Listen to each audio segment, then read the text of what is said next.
Kyrgios. Mais c'est qui ce gars-là? Je connais pas. Oh, mais il se tient un boulard. Mme Federer. Mais depuis l'Open d'Australie, on le tient plus. Et quand il a battu Rafa, là, pour la 3e fois de suite, il avait jamais fait ça. Mais là, il se prend pour Jésus. Hein?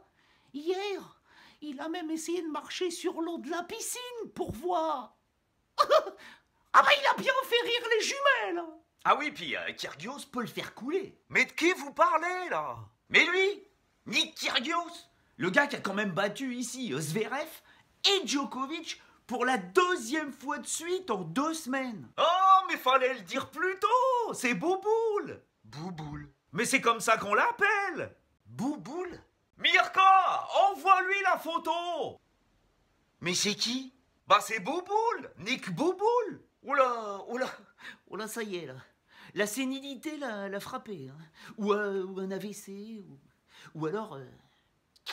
Mais regarde bien au lieu de faire le malin, là. Purée, mais c'est lui? Mais ouais, mais on le reconnaît bien.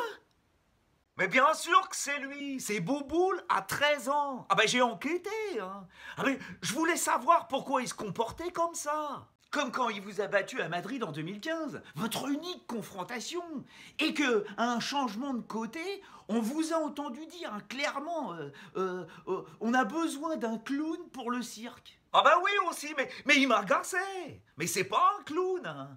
En fait, ce gamin, c'est un hypersensible. Ah bah, faut dire qu'il a passé son adolescence à se faire traiter de petit gros. Du coup, la moindre petite remarque, hein, il la vit comme une agression. Le regard des autres, c'est une agression. Il se sent mal aimé, hein, persécuté, rejeté. C'est pour ça qu'il marche tout voûté comme ça, là. Hein. C'est Bouboule dans Notre-Dame de Paris.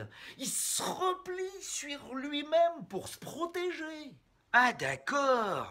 Ah bah là on comprend mieux le garçon. Avec tout ça, il a développé un complexe d'infériorité. Hein. C'est pour ça que la compétition chez lui, ça entraîne que des sentiments négatifs. Hein. Ah bah il sous-estime le gamin. Et quand t'as une mauvaise estime de soi, bah tu t'irrites plus facilement. Hein. Tu deviens très vite agressif. Ah d'accord. Donc trop fragile.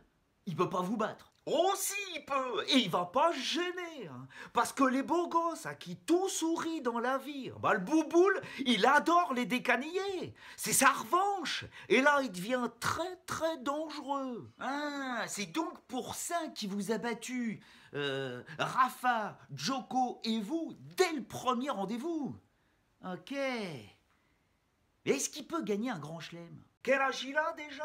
Ah oui, 21 ans, 21 ans. Mon âge, quand j'ai gagné mon premier tournoi du Grand Chelem, mais lui, il est pas encore bien rangé, hein, il est trop dans la révolte. En fait, le Bouboule, c'est un joueur de coups, il est pas encore dans la régularité. D'accord, mais qu'est-ce qu'il balance au service? Mais moi aussi, non mais qu'est-ce que tu crois? Comme lui, hein, j'ai pas été breaké une seule fois depuis le début du tournoi. Et quand on s'était joué à Madrid, là, il y a 2 ans, ça avait fait 6-7, 7-6, 7-6. Il avait fait 21 aces, moi j'en avais fait 17. Tous les deux, on avait gagné 78% de points derrière notre première balle de service. Et je vous rappelle que je perds in extremis. Hein. J'avais eu 2 balles de match dans le tie-break du dernier set, que je perds 12 points à 10. Ça vous irrite la cagoule, hein, cette défaite? Un peu, oui, que ça me chafouine. Surtout que contre le Djoko, hein, 2 fois en 2 semaines, il n'a pas perdu une seule fois son service. Et ici, là, Indian Wells, dans le premier set, le Bouboule, il a perdu que 7 points sur son engagement, 2 seulement sur sa première balle, contre Djoko. Et il peut vous battre? Bah, à cette heure où on va jouer, là, à midi, en plein cagnard, hein, quand les balles vont très très vite, que le rebond est très très haut, à la même heure que contre Djoko, hein. Ah oui, ça, il peut me battre. Mais ça va jouer sur quoi? Sur le service, hein. Un prono? Mais quand je joue, il y a pas de prono à se faire, hein. C'est une évidence. Ah ben je vous avais prévenu, hein. Ah ben mon époux, c'est plus une tête qu'il a, c'est une montgolfière.